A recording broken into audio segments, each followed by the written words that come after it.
在厦门这个旅游城市，你猜要找一个有水有电的露营地，一天要多少钱？Hello， 大家好，我是曼曼。我们现在的位置是在厦门市同安区。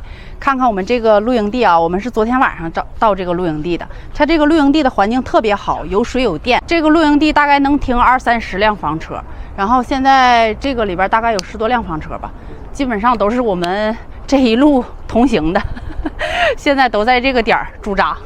今天是这半个月以来最晴的一天。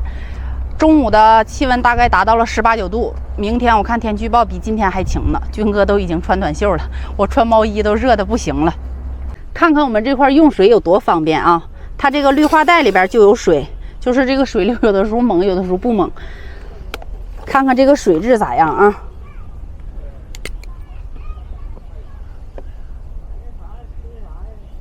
？130多是不是？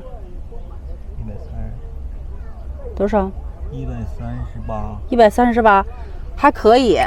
这个洗衣服啥的，还有洗碗啥的都特别方便，一人一个停车位，老嗨了。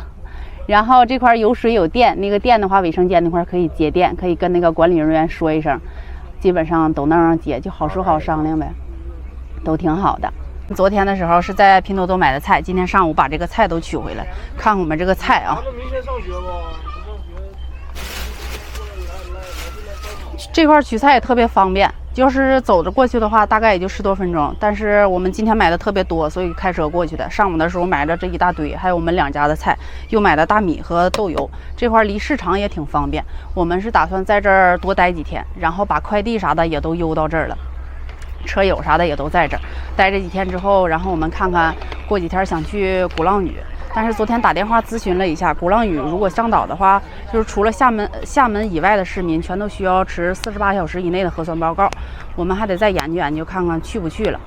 然后现在都已经快4点了吧，一会儿我们就要准备做饭了，得看看军哥今天晚上给我整啥菜系。军哥打算今天晚上整几个菜呀3菜1汤。呢了。OK。